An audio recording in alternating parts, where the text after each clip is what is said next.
Personally, I worked during my NYC. I worked as an assistant to a procurement officer in local government. So I had some experience with managing emails.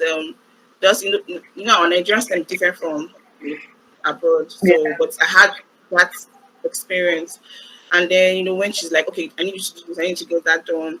So I had some sort of experience, but I figured, okay, since I have the experience with both, and I was just starting, I didn't really have any particular skill. So I'm like, okay, I'm going to focus on being an admin assistant. And I thought about, okay, what services can I actually provide? Because being an admin assistant is still broad. So fine, it may be somewhat, it's still broad basically, because you Yes. have managing your emails, you have doing outreach, like reaching out to people, you have even calendar management. Something as simple as that, as booking on the calendar, is it may seem easy. When you're actually into it, trust me, it's not that easy. When you're booking people in different time zones, you can't make a mistake. So I feel okay, I'm going to start with email management. I mean, I felt okay, I could type an email, but it wasn't even that easy. However, I trained myself. I had to train myself. I had to practice a lot. I had to. YouTube was my best friend.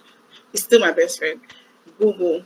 I watched videos and I read free courses, because it's not. I had the mindset that okay, it's just send an email. It's just to go to Google Calendar, put in a date. But it wasn't like that when I actually started having experience. And I was lucky that the first person that actually took me in was willing to train. So we had video calls. Not everybody's going to want to do that. Not every client is going to want to do that. So you have to be able to do it for yourself. But that was what made me like, okay, I was getting the hang of it, and I started to enjoy it. I felt needed. You know, Clients like, oh, Mo, I need you to do this, and I'm like, okay, I get it done.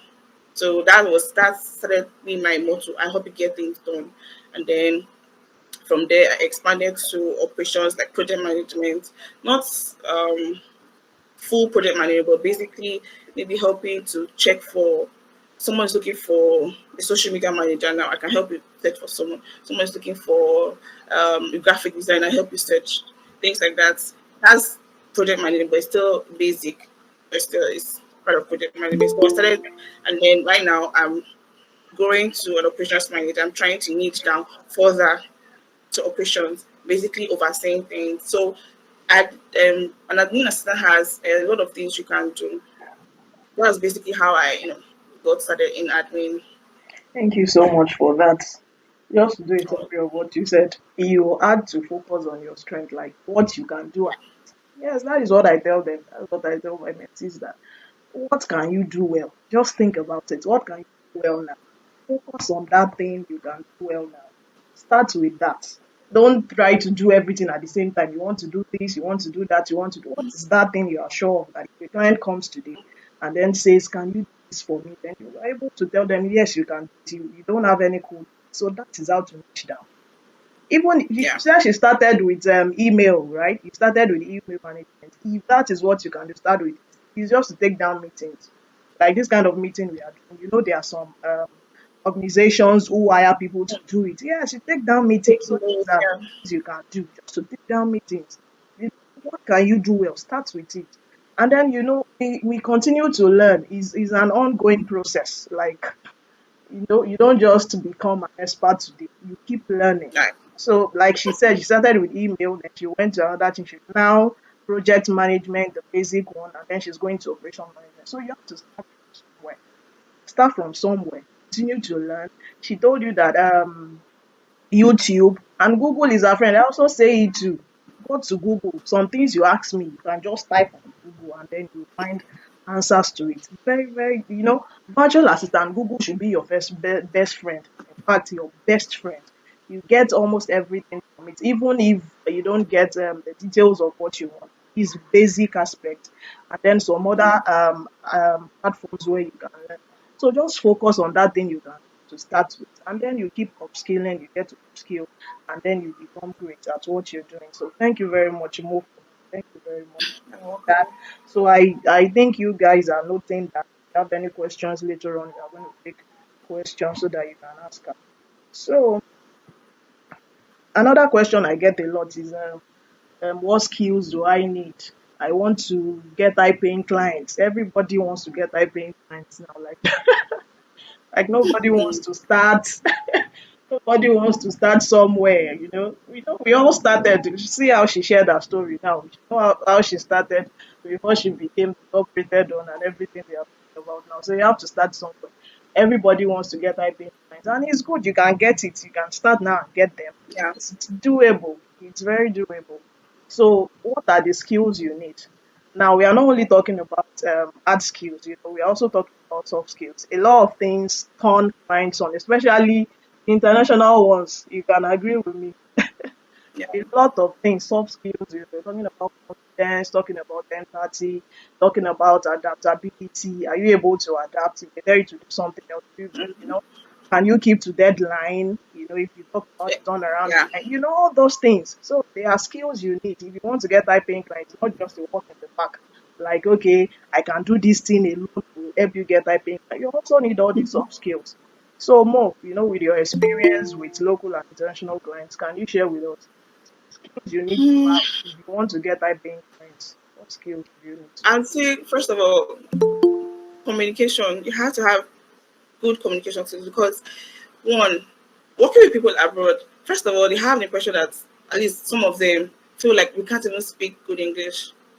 So communicating with them, not even like through video, just writing. You have to have excellent communication skills. If you do not, you need to improve on that. That's the first thing to me. And then empathy. Now, the way our employers here, you know, talk and handle things way different from the way they see things.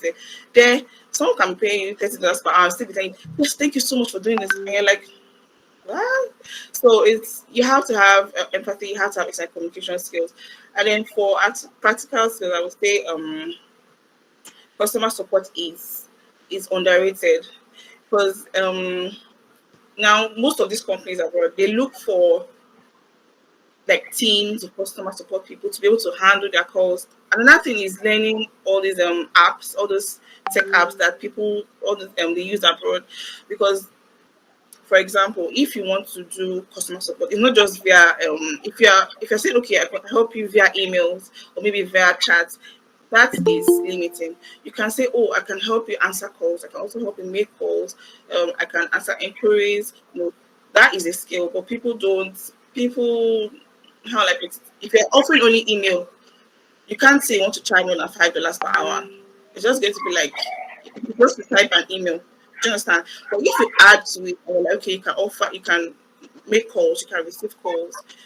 It shows that okay, you are actually serious about being a customer support assistant or personnel. Then you can ask for a higher rate. We value that. Another skill I would say project management. I know it's not everybody that can do that. Not everybody is according to your ability. If you're not in organized, you may not be able to handle that. Um, but if you're organized, you feel you're an organized person, you stick to plans, you know how to set things in order and you follow them. I would say you should try project management. And then another thing I would say email man email management on its own. Answering inquiries, outreach, helping people to source for leads. That's another thing too. It may be part of marketing, but it's every business needs new clients. So if you are in a position where you're able to reach out to people, you know how to construct your language, where you're able to say convince someone to actually purchase a product like sales, something like that. That's another really high paying skill for like under the umbrella of administration. Um, Other things, if you are very tech savvy, you can help them with their CRM. If you're not tech savvy, it's okay, but you can still learn. But if you're tech savvy, you're someone that knows you can learn tech easily. I would say look into all the CRMs that they use. The CRM is like a major platform where they do all their marketing, they do all their emails, like a everything like a funnel passes through just one platform. So if you're able to operate it, you're able to understand it, you're able to help them manage it properly, that is another high thing. It's not my, I don't venture into that. It's a bit complicated. Yeah. But have the patience to learn. Trust me, that is. And then personal assistance generally, where maybe you're helping them to book an appointment, helping them to book travels and things like that. Random one of that. That too is also, but it's not. I From my experience, I realized that people. I may be wrong, but from my experience, those that do those kind of tasks are if you are in the country, when the US, you get paid more because they feel like it's not something to serious. So why should they pay? So you have to, at the end of the day, the thing is, you have to make yourself indispensable. You have to make them feel like, oh wow, I don't want to let her go. I don't want her to leave. She's been very helpful. He's been very helpful. That's the end. At the end of it, that's the thing. Because now you can start with $5 per hour, and they see your value. You don't even have to wait for them to tell you, I will pay you more. You tell them, I would like to earn this amount, social amount. You've gotten experience. So if they choose to either move forward, you don't be afraid that, oh, I'm not going to. If you have that experience and you actually are improving yourself, trust me, you get something better. And then I also wanted to comment on something you mentioned, that they don't want to start small. The thing is, yes, everybody wants that money. Everybody wants to they want to make that money fast, fast. Then you're like, I'm looking from home. Why shouldn't I? You have to start. You have to, especially if you don't have experience. So Uh-huh. you have you have to change that mindset. Nobody's saying you should work for free or work for $1 per hour or not, but you have to have the mindset. Okay, I want to grow. I want to learn. So I may not make as much as I would like to right now, but I'm willing to take that amount and learn and improve on myself. If I think you are making that, you have that experience, you have value. They're not going to pay you chicken change now. You'll be able to say, oh, sorry, I can't take that. I want this, and then maybe you can negotiate or whatever. But you have to start from somewhere. Thank you very much, Mo. Thank you for that. Especially about that communication you mentioned. I've been having issues with some of my mentees on that. I want to work with you. You want to intern with me, and then I give you some tasks to do. You do some, you don't do some, and then you don't come back to tell me you won't be able to do it. You don't give me any feedback, or you don't do. I don't know how do you get clients? Even if you get clients, how will they retain you? How will you keep working with them? Exactly. Communication is very, very important. I know we've not gotten there. That is module 5. We'll be discussing soft skills, things that will help you retain clients. Client retention is very, very important because you just keep moving around in circles. When you work with this one today, she says, I want you to go. You work with another one today, she says, okay, I'm not going to continue working with you. I want to go. And then it is very good when you work with a client for like a long time because they get to refer you, they get to refer you, and then you get a substantial testimonial, they get to talk about you. They can talk about you anywhere, they can, blow the horn about you everywhere. So we need to make sure that we are not only focusing on acquiring hard skills, we need to work on our soft skills. Do you Mm, communicate with people? How do you communicate with people? Especially, she has told that all these international clients, they love people who can communicate well. If you are not going to yeah. be doing something, let them know. I can't be doing this. This is the reason why I can't be doing it.